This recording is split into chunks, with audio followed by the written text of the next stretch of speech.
Eles sustentam o corpo o dia inteiro e raramente têm descanso. Normalmente só prestamos atenção neles quando começam a doer, mas os pés, eles precisam de cuidados especiais para se manter saudável. Voltando a falar sobre o nosso assunto de hoje, a respeito do uso inadequado de sapatos, aqui ao meu lado está o Dr. Diego, ele que é ortopedista, para conversar com a gente a respeito deste assunto.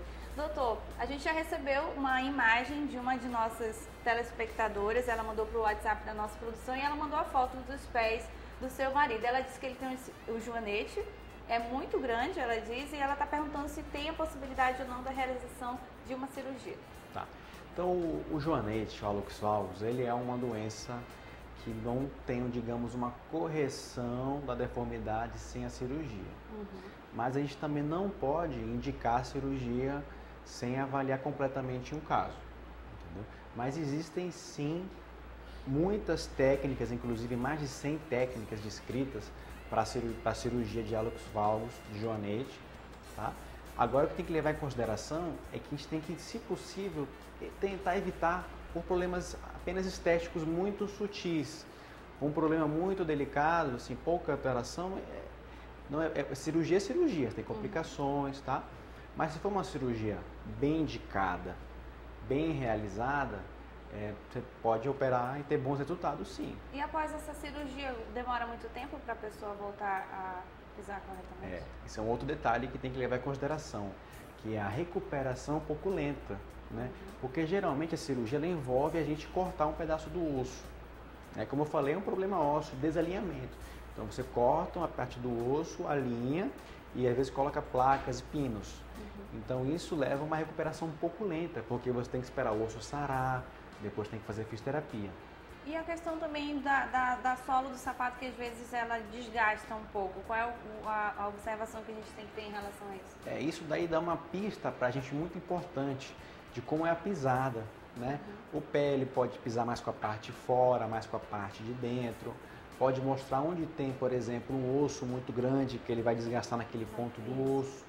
Isso faz parte da investigação de uma dor no pé. É como se fosse mais uma informação para agregar na nossa investigação. E tem um teste também da pisada, né, que pode ser feito?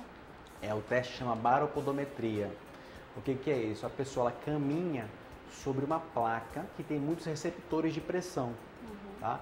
Então você consegue saber precisamente, exatamente quais são os pontos do pé que estão tendo uma pressão muito alta, se o formato da marcha está adequado, porque às vezes você não tem nenhuma alteração em relação à pisada, mas a maneira que está sendo pisada está errada. Isso também avalia com a baropodometria, é um exame muito importante.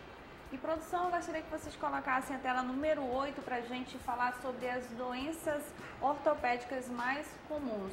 Uma delas é a tendinite, né, doutor? Então, como eu falei, que o salto ele leva essa sobrecarga, então o que acontece? O tendão, ele é uma estrutura fibrosa que conecta o músculo ao osso, ele que faz nossos movimentos. Então, quando a gente tem um tornozelo, por exemplo, que passa o dia no salto, você vai esticar esse tendão, tá? Ou dependendo da posição do tendão, você vai encurtar ele. Então você vai desarranjar um pouco o funcionamento desse sistema músculo, tendão e osso. Tá? Isso ao longo do tempo, ao longo do prazo, pode levar a uma tendinite, que é uma inflamação nesse tendão. E não só tendinite, às vezes o músculo, o tendão, eles podem ficar encurtados, principalmente no caso das mulheres, a batata da perna, o famoso tendão de Aquiles.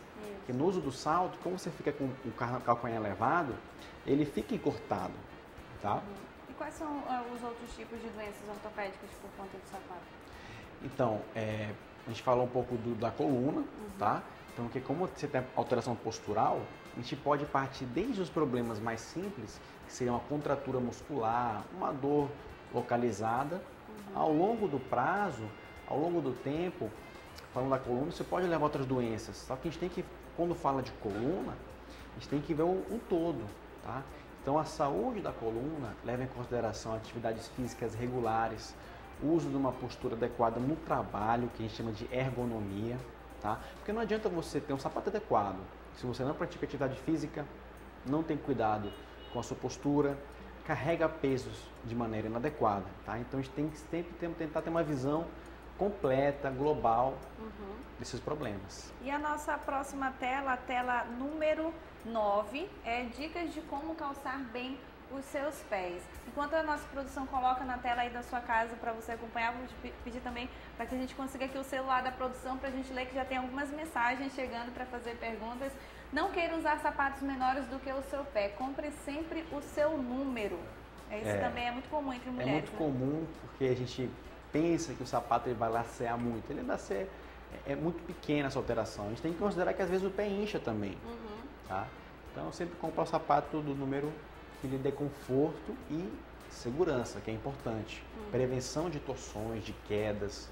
E também não acredite que o sapato vai lacear. No momento da compra ele deve estar mais confortável possível, porque a gente tem os nossos pais, né, falam, passa vela no sapato, coloca band-aid, que melhora. Mas é correto fazer isso ou é melhor não? Isso é um paliativo, né? É melhor do que não fazer nada, mas se você puder já de primeira ter um calçado que seja adequado, é melhor. Nossa próxima tela, a produção pode colocar pra gente acompanhar. Sempre calce os dois pés do calçado, pois normalmente um pé é maior que o outro. Geralmente quando vai experimentar um sapato, só coloca um lado, olha no espelho, mas não fica em pé sobre os dois. Tem que botar os dois, caminhar um pouco, para ver se vai ter alguma área de pressão. O calçado não deve ser de material duro, porque tem vários tipos de materiais no sapato, né? Qual seria o mais adequado? Então, o mais adequado é o que permita uma flexibilidade normal do pé. Porque o pé ele tem um movimento natural, automático, tá? Tem a passada, encosta o calcanhar, encosta a parte do meio, encosta a frente. Então, se você tem um sapato muito duro, você perde essa característica do passo. Entendi. Modelos de plásticos não deixam o pé respirar e podem trazer sérias micoses também. Com Isso certeza. também é um ponto sério, então, né? todo o ambiente quente, fechado, Ainda sem mais circulação, aqui, né? Em Manaus, né? Região amazônica, você pode propiciar a micose. A nossa última tela interativa, a tela número 11. Se o sapato causa incômodo ao seu pé, então não compre, seduzida pela beleza, que é o mais comum entre as mulheres, né? Então o que a gente recomenda é um equilíbrio, né? A mulher não vai comprar um sapato só pelo conforto, então tem que ser um sapato, por isso que é bom você ir com calma, vai com calma, depois do trabalho, sem pressa, prova vários sapatos e você vai conseguir aliar o conforto com a segurança e a beleza. Com certeza. E lembre, o conforto, como você falou, é essencial na escolha de qualquer modelo de calçado. Bom, doutor, eu gostaria de agradecer, viu, a sua presença aqui no Estilo de Vida, onde a gente falou de algumas dicas do uso de alguns tipos de sapatos. Mulheres, cuidado, homens também, é importante vocês terem cuidado também na hora de usar o sapato. Obrigada, doutor. Eu agradeço o convite, novamente estar presente, muito bom falar com os nossos telespectadores.